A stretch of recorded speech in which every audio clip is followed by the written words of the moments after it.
Alors, est-ce que, docteur, l'Afrique n'est pas dans une espèce d'aventure ambiguë à la Cheikh Hamidou Kane, où on se retrouve à vouloir une chose et son contraire, à faire un pas en avant et faire 3 pas en arrière, puisque le logiciel qui a conduit à ce qu'il y ait des privatisations, lorsqu'on revient aux renationalisations, on retrouve les mêmes référents, les mêmes éléments de langage, parfois les mêmes acteurs, puisque Sokadel aujourd'hui a un acteur qui quasiment a dépassé les frontières et qui a même dépassé l'OTAN, puisqu'il revient aux affaires. Ce n'est pas ce qui nous intéresse, mais on s'interroge. Est-ce qu'on peut faire ce changement, ce saut qualitatif voulu avec les renationalisations en utilisant la même ressource humaine, le même logiciel, la même mentalité qui amène à ce qu'on ne pense pas qu'une entreprise publique ou parapublique en Afrique puisse faire de l'argent? Écoutez Stéphane, tout en faisant bien les propos de mes co-panélistes, j'ai envie de faire un retour dans l'histoire de l'Afrique. Parce qu'en fait, quand vous parlez d'aventure ambiguë, c'est exactement ce qui arrive à l'Afrique. Sur 54 pays, 52 ont été colonisés. Il n'y a que le Libéria et l'Éthiopie qui n'ont pas été. Libéria parce qu'il a été mis sur pied après. Alors, vous avez en face de vous plusieurs nations qui ont, pendant la colonisation, étudié vos pays, connaissent vos richesses, connaissent votre potentiel, connaissent votre force. En fait, vous connaissez mieux que vous-même. Et puis, par un concours de circonstances, on découvre que les Africains sont aussi des humains. Il faut leur donner une sorte d'indépendance. Mais en fait, c'est qu'on dit à la chèvre qu'on te lâche, mais on tient la corde. Alors, là, les indépendances, Maître Guizogo le rappelle souvent, ont été faites de manière très particulière. C'est-à-dire qu'on a tout vicié et on a enseigné le vice. On a, et même quand vous prenez le déroulé du docteur Essomba, c'est dans le même esprit. C'est-à-dire que depuis la base, depuis la fondation, les logiciels qui ont été mis sur pied étaient programmés pour échouer. Parce qu'il faut déjà qu'on vous amène à ne pas réaliser ce que vous avez comme potentiel. Et il faut donc qu'on crée des divisions, qu'on crée de la confusion, qu'on crée la séparation.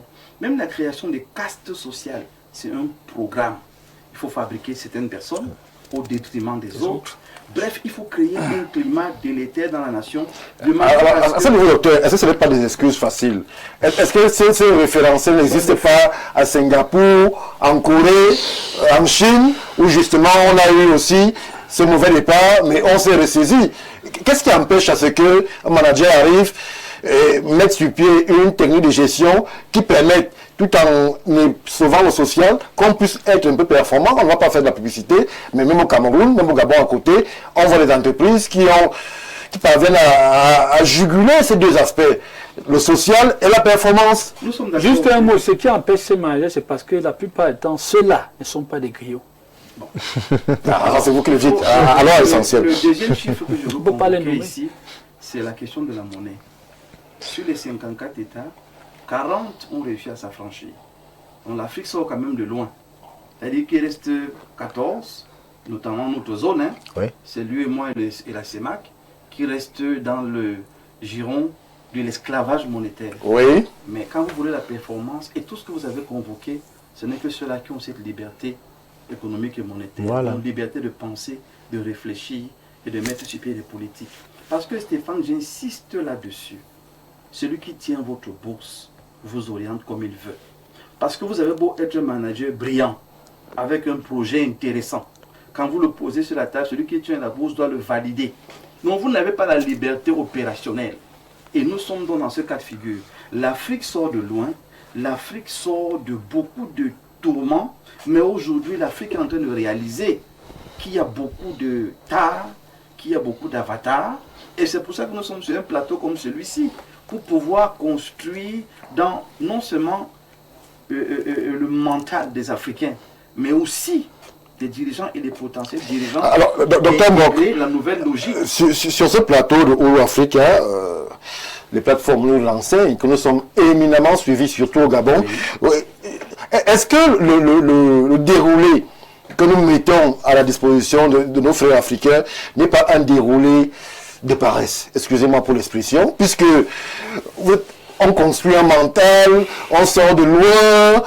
Est-ce que Singapour ne sort pas de loin? Il y a 40 ans, ils étaient quasiment sur la même ligne que nous. Mais ils se sont mis à jour en termes de gouvernance, en termes de management, en termes de vision.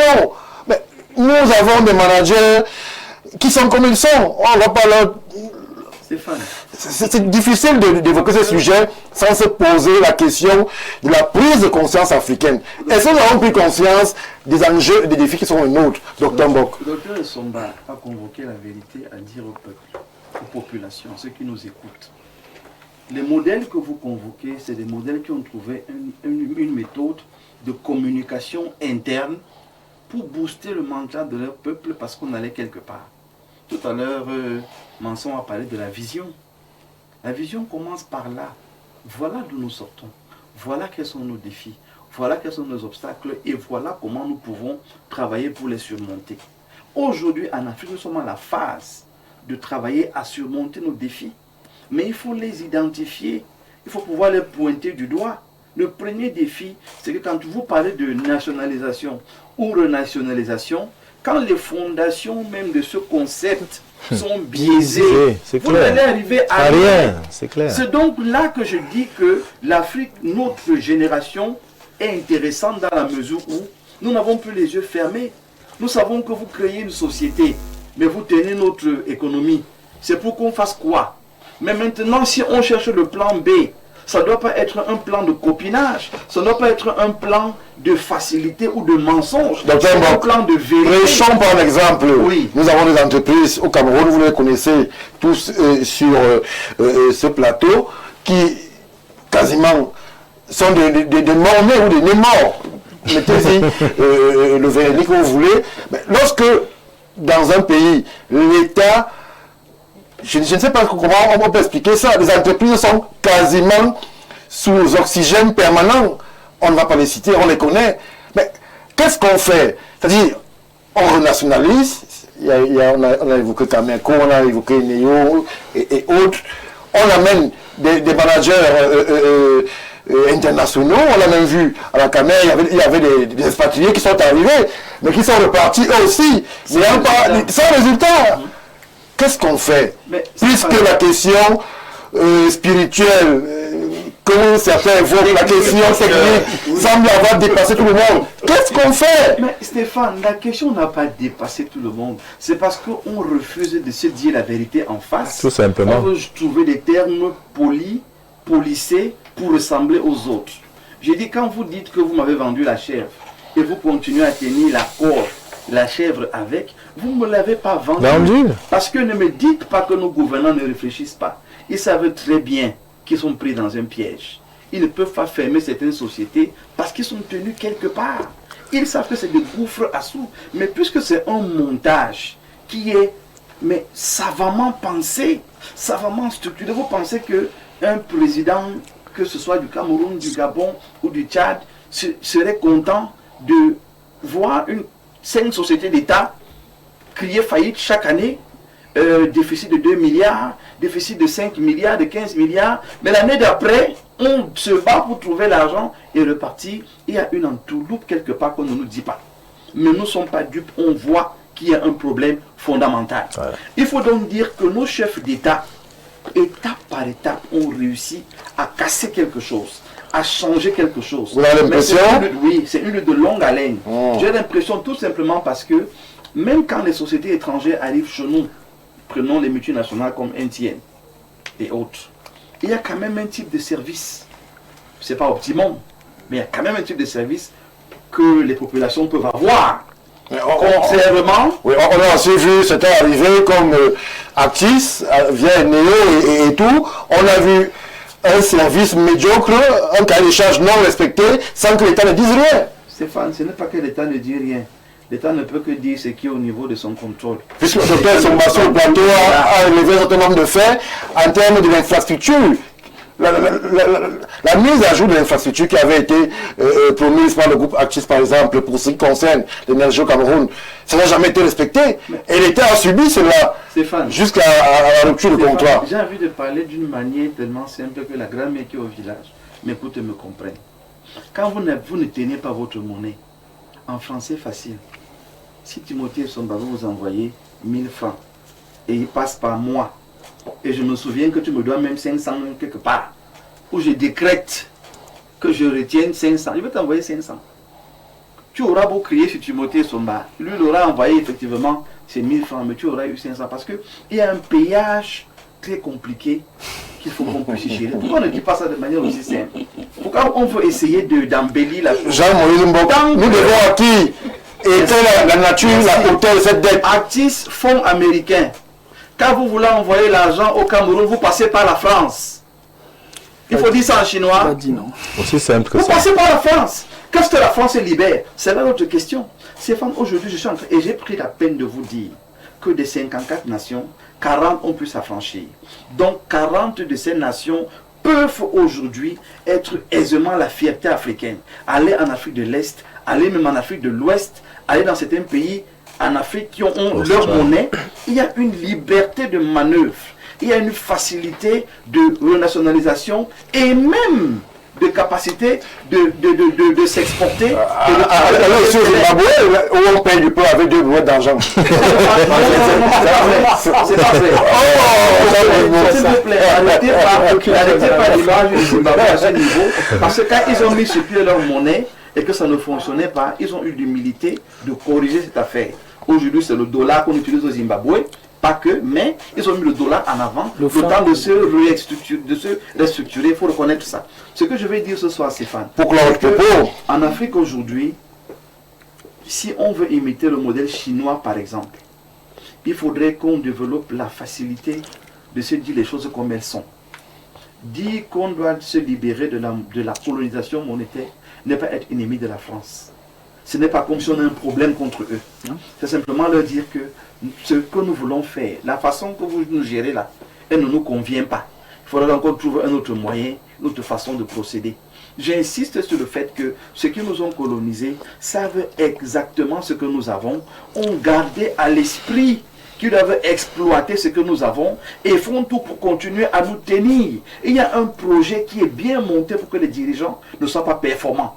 Parce que quand ils ne sont pas performants, le peuple leur en veut et les autres les tiennent. C'est un projet qui est savamment monté. Sinon, nous, on ne peut pas démonter cela. Pour non seulement de donner aux dirigeants, mais leur donner aussi l'intelligence de pouvoir créer des think tanks qui n'ont rien à voir avec le gouvernement central pour pouvoir trouver des solutions. Et c'est là que Franc-Maçon parle de volet spirituel. Ce n'est pas une affaire de pasteur ou de prêtre. C'est une affaire d'idéologie fondamentale de développement de l'Afrique. C'est à partir de là donc qu'on a des acteurs parallèles qui sont financés. MTN, c'est un acteur parallèle de développement qui est financé par l'Afrique du Sud.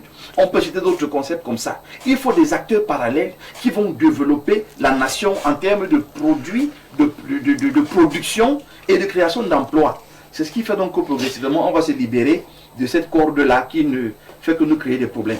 Merci, Dr Mbok. Bonsoir à vous en studio. C'est Adamou depuis Ebolova.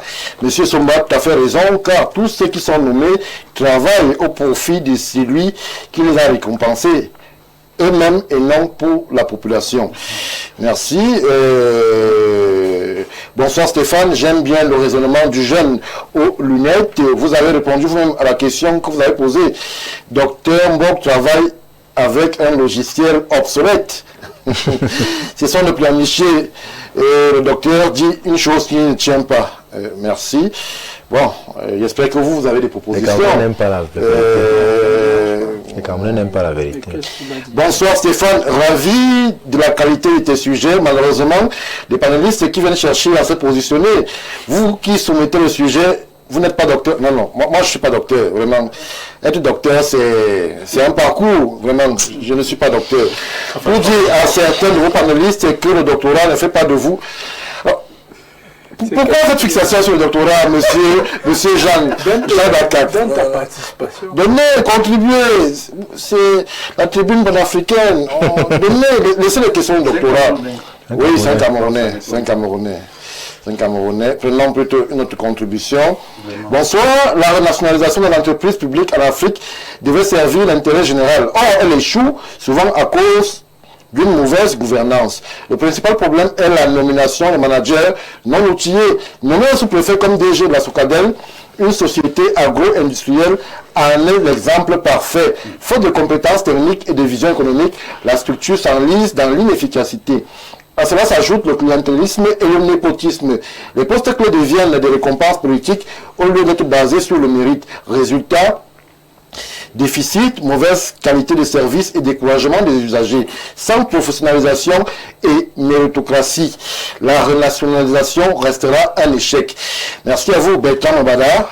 C'est un plague qui a justement réagi sur le plateau de Ouro Africa. Bonsoir à vous en studio.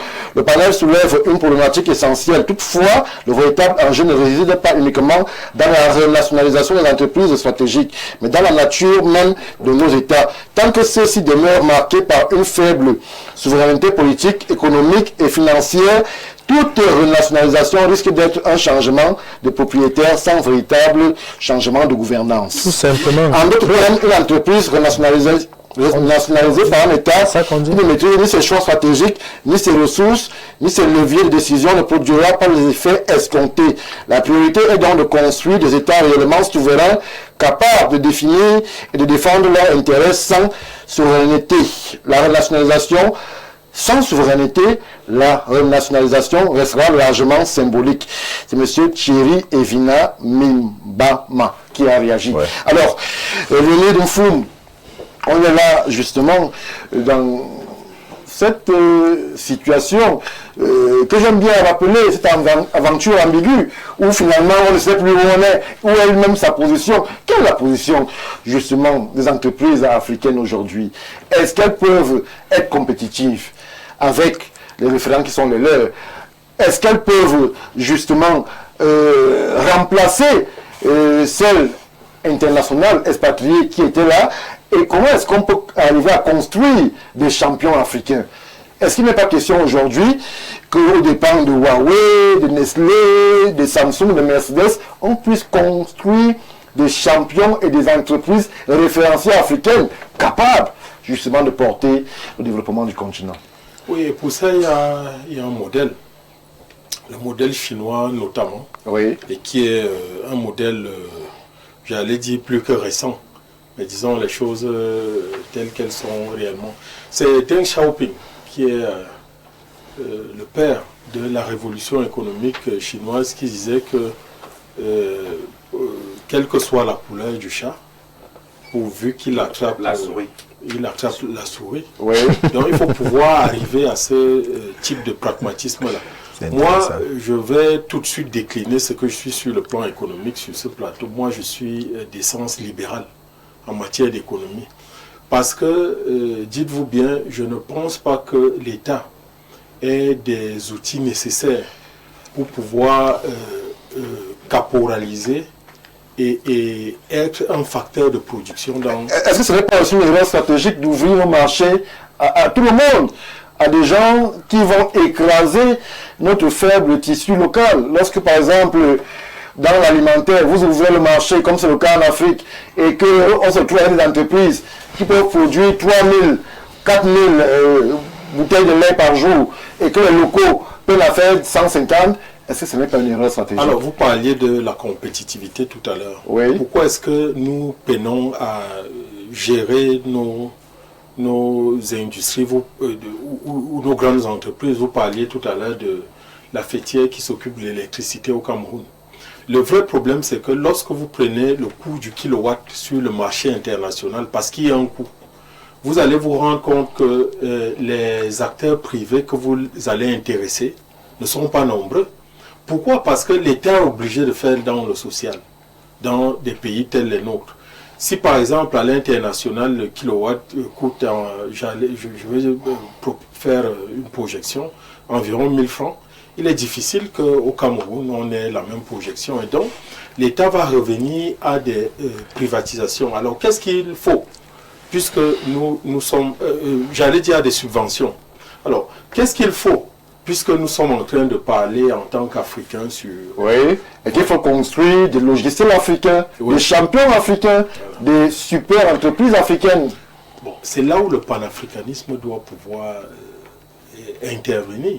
À savoir que pour une société d'électricité telle la nôtre, un marché qui est constitué pour l'essentiel d'à peu près 30 millions dans ces 30 millions-là de manière pertinente, voire même moins de 10 millions de consommateurs. C'est un petit marché, il n'est pas intéressant.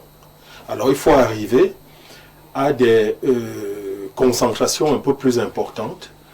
À l'échelle, par exemple, de notre sous-région, il faut réfléchir à cette échelle-là. Mais aller aussi dans le modèle que la Chine a... On peut chercher la sous-région quand on n'est pas d'abord satisfait. Mais vous ne pouvez même pas être satisfait si vous ne pensez qu'à vous. C'est ça le véritable problème. Vous ne pouvez pas être satisfait. Alors, qu'est-ce que la Chine, elle a fait? C'est que elle a développé, à côté de la coopération internationale, un véritable transfert de technologies. Il faut aller vers là.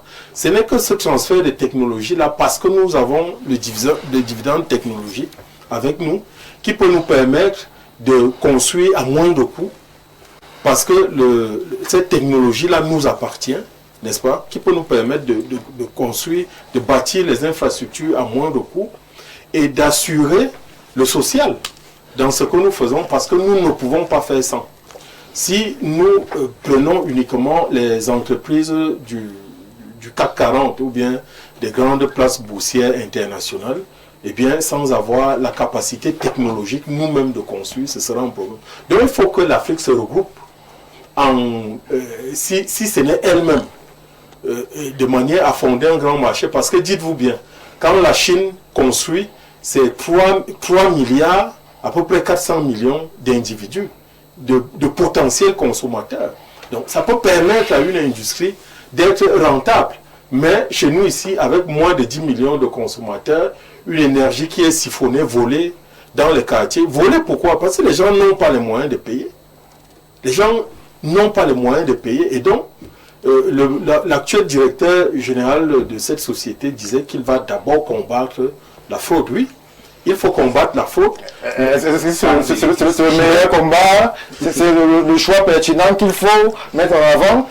Est-ce qu'il ne faudrait pas d'abord rassurer le Camerounais qu'il y a le kilowatt qui peut être baissé et que l'énergie électrique sera disponible? On parle de la même. On arrive en combattant la fraude, c'est vraiment l'urgence là-bas? Si vous ne renouvelez pas l'outil de production, vous ne pouvez... Vous savez combien coûte un transformateur? Les transformateurs qui pètent partout là parce que les gens volent l'électricité. Or, nous n'avons pas cette technologie. Nous ne l'avons pas. Donc, quand un transformateur pète, on va l'acheter à l'extérieur. Nous ne savons pas construire les centrales hydroélectriques. Nous sommes obligés de nous endetter, de chercher des partenariats pour pouvoir construire ces centrales électriques parce que la technologie qui y est, nous ne la maîtrisons pas encore. Nous avons besoin d'acheter cette technologie-là. Et donc, je disais qu'avec un faible marché, donc, il est nécessaire pour les pays africains de se mettre ensemble. Or, chaque pays clame sa souveraineté. Nous avons Dangote ici qui est présent au Cameroun. C'est un mastodonte nigérian. C'est un exemple peut-être sur lequel il faudrait s'aligner. Non, moi je parle des infrastructures structurantes. L'électricité, par exemple, est une entreprise, est une infrastructure structurante pour un pays. Quand je parle de structurante, c'est qu'on ne peut pas produire sans l'énergie. Oui, et que... Il y a des exemples de partage en termes d'infrastructures électriques sur le continent africain déjà? Bon, c'est pas... Vous savez, le vrai problème même de l'Afrique, c'est sa capacité à produire de l'énergie électrique. Et qui nous plombe au niveau de notre capacité, permettez-moi la technologie, la tautologie, à produire. Et donc à vendre à l'extérieur. Parce que dites-vous que nous ne pouvons être rentables que parce que nous vendons plus que nous n'achetons à l'extérieur. Or, la situation de l'Afrique aujourd'hui, c'est que nous achetons beaucoup plus que nous ne vendons. Merci. Donc il y a un déficit de la balance commerciale qui fait que nos économies ne sont pas rentables et nos industries avec tort. Il faut réfléchir à un modèle plus pertinent et je continue à dire que la Chine a la taille d'un continent. l'Union européenne est en train de se mettre ensemble. Les États-Unis d'Amérique même ont la taille d'un continent. Si chaque pays continue à réfléchir et seul, individuellement, nous n'allons parvenir à rien. Merci, et nous serons la proie de ces grosses puissances-là, et tout le temps. Et nous allons tout le temps venir ici nous lamenter, nous plaindre, sans que nous ne trouvions jamais de solution à nos problèmes, malheureusement. Merci. On va trouver des solutions sur Olu Africa. Des réactions qui viennent de par le continent. Le téléspectateur béninois insiste, puisqu'il dit, je suis désolé de le dire, nos intellectuels aiment des raccourcis pour se faire voir. Il vous parle de colonialisme, du panafricanisme, de la monnaie, surtout le CFA. Dites-nous, ces pays qui n'utilisent pas le CFA sont à quel niveau de développement? La Guinée qui a créé sa monnaie est à quel niveau de développement? Le Mali également créé sa monnaie avant de revenir au CFA. Quel était le niveau de développement? Au lieu de parler tout le temps de la monnaie, et lisez les dirigeants qui vont sortir de cette monnaie. La Mauritanie l'a fait sans crier sur les toits quand il a découvert le fer de Mouadibi et sans planifier. Dr Mbok a été à tête de poule d'un candidat à la présidence du Cameroun. Pourquoi ils n'ont pas été élus malgré l'idéologie panafricaine? Alors, Djouma du Bénin, on ne va pas faire tous les débats en un seul. Restons sur ce qui nous interpelle de façon particulière ce soir. Autre réaction, la renationalisation de l'entreprise repose sur un principe. La souveraineté, et elle a pour objectif de construire la force, la puissance de la nation. Elle repose également sur une vision globale, celle de construire l'hégémonie et l'influence de la nation tant sur le plan intérieur qu'extérieur. Oh là là, c'est quasiment un mémoire que vous nous avez envoyé. Docteur, d'où l'importance de ce dont parlait le docteur Essomba. En dehors de ce prisme-là, toute tentative de renationalisation n'est pas aboutie à rien. Les exemples sont tellement légion que la bonne question à poser est celle de savoir sur quoi doit reposer la nation et c'est quoi la nation. Tout le reste, c'est-à-dire la réussite des entreprises publiques, n'est qu'une conséquence. Gilles Fabrice Bisonneau a réagi sur ce plateau. Bonsoir, j'aime beaucoup l'analyse du Dr Mbok. Pour moi, l'État doit concilier la souveraineté nationale avec l'efficacité économique et la qualité des services. Malgré ces défis, plusieurs pays africains considèrent la renationalisation comme un moyen de renforcer leur souveraineté économique, de mieux valoriser leurs ressources naturelles. C'est M. Karl Diop Bégué, qui est un chercheur, qui a réagi. Bonsoir à vous sur le plateau, c'est Yannick Belinga depuis Bolova, content de découvrir votre programme ce soir et merci pour ce sujet très pertinent et instructif. Toutes mes admirations au petit frère, le docteur Essomba, je comprends sa passion, mais attention de se tromper en donnant des exemples évasifs. Chacun... Bonsoir à vous sur le plateau. Stéphane, je suis un peu dépassé par certains effets de mon pays. Je suis un jeune de 26 ans. J'ai un projet pour bâtir mon entreprise ici dans mon pays. Pour moi, 75,50% des articles que nous possédons à l'entreprise viennent des étrangers. Je n'aimerais pas aller dans un autre pays pour bâtir ce projet. Pour moi, l'avenir des jeunes est aujourd'hui un grand défi pour certains, mais le gouvernement actuel... Bon, je ne sais pas de quoi vous parlez.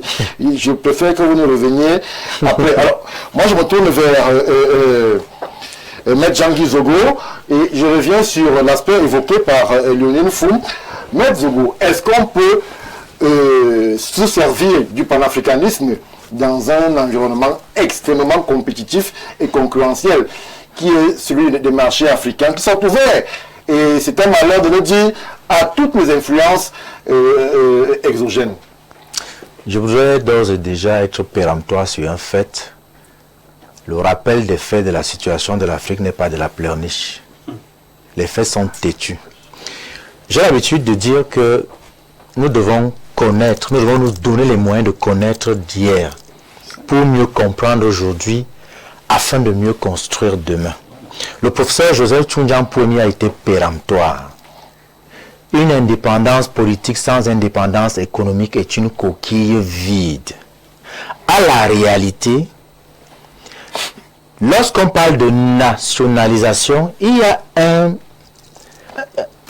mot qui doit ressortir là, le mot nation. Nous ne pouvons pas être d'accord que nous avons des nations embryonnaires. mais avoir la prétention de nationalité des entreprises pour avoir les résultats des nations qui, elles, ont déjà construit le socle de ce qu'est une nation. Oui.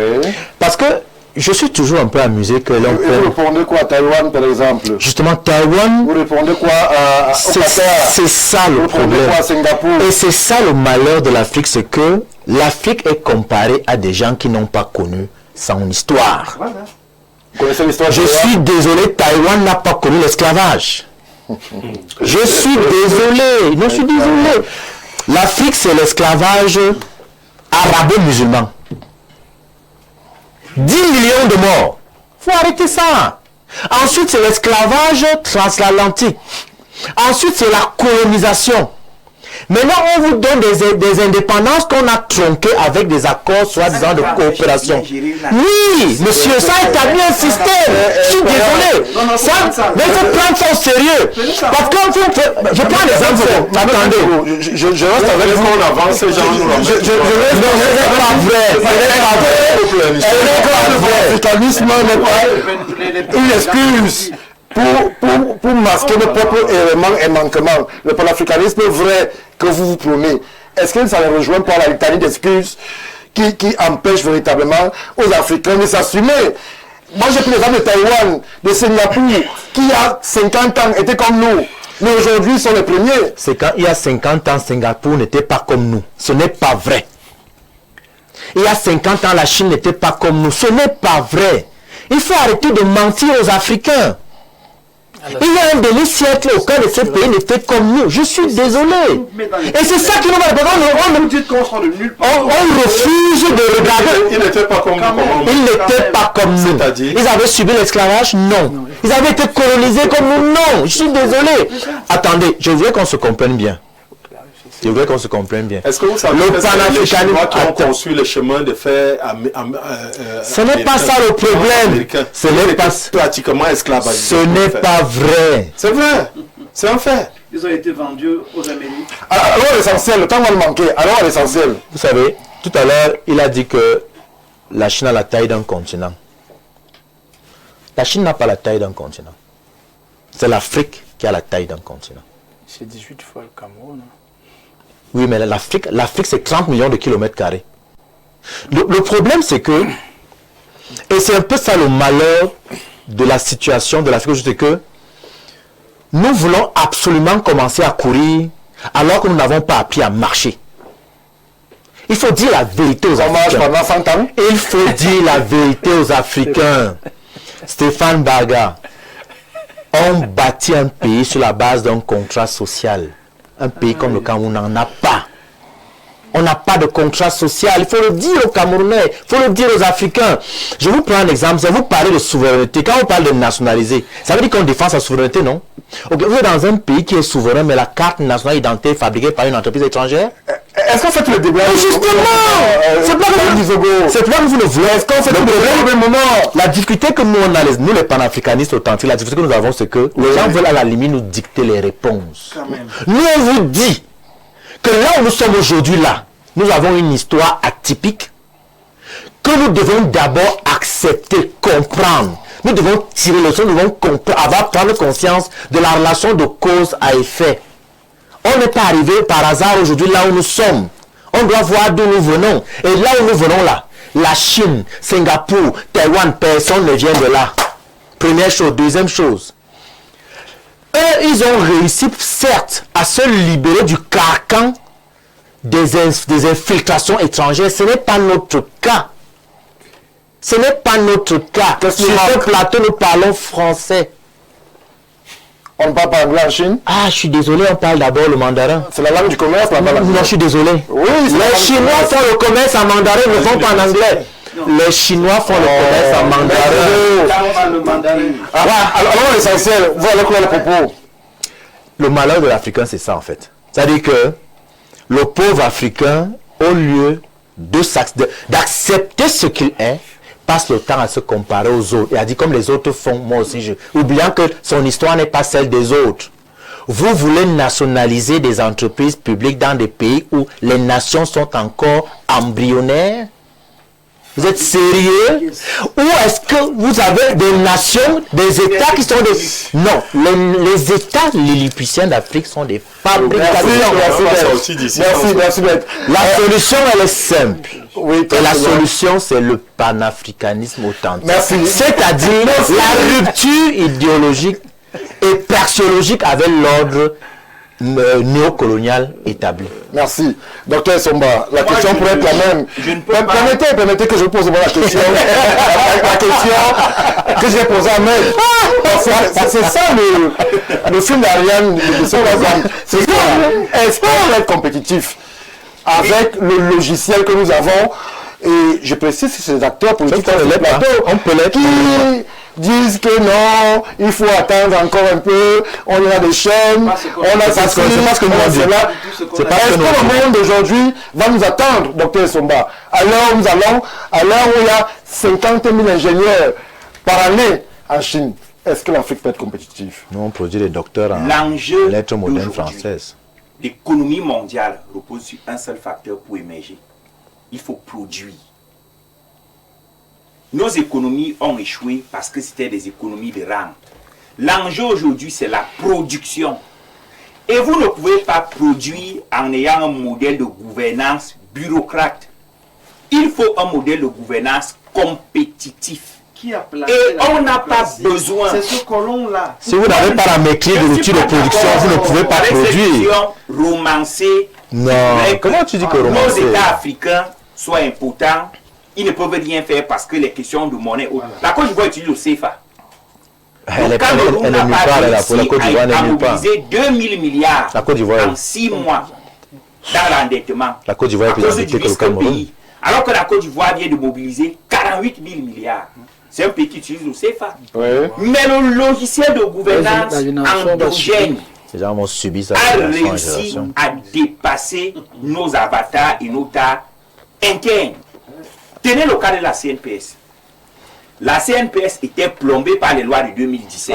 Timothée, il ne faut pas que le service commercial me... Non, c'est une entreprise. Me tape sur les doigts, oui. La CNPS était plombée par les lois de 2017 qui voudrait qu'on nomme un agent comptable et on nomme un contrôleur financier à partir du ministère des Finances.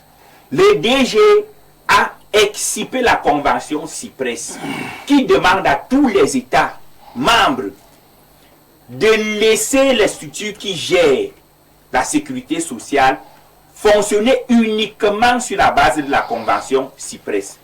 Résultat des courses, on n'a plus de contrôleur nommé du MINFI, on n'a plus un agent comptable qui vient du MINFI et le boom financier est visible au niveau de la CNPS. Parce que le top management est le seul maître. Peut-être eux, ils ont les mains libres. Ils ont arraché cette liberté. Tout le monde peut le faire? Bien sûr, c'était un combat houleux. Le dispositif aujourd'hui permet aux entreprises de fonctionner. Sauf que, il y a un problème. Je vais vous faire une relation. Est-ce que vous savez que nulle part dans l'arsenal juridique camerounais, la nationalisation n'est encadrée? Elle existe dans le code des investissements, mais on n'en dit pas plus. Pour trouver le fondement juridique de la nationalisation, il faut aller dans la résolution 1803 des Nations Unies, qui encadre la nationalisation à travers l'obligation de respecter la loi, oui, l'obligation de ne pas faire une nationalisation sélective, l'obligation de payer le juste prix et l'obligation de le faire de façon prompte. On appelle ça le code de Hull. Comment les pays africains peuvent se lancer dans un processus de nationalisation, de renationalisation sans cadre juridique interne? Vous avez vu ce qui s'est passé avec la Socadel, nous y revenons. À la primature des réunions, avait validé 180 milliards. Le ministre de l'eau a commandé une contre-expertise qui a ramené l'affaire à 78 milliards. C'est le même État.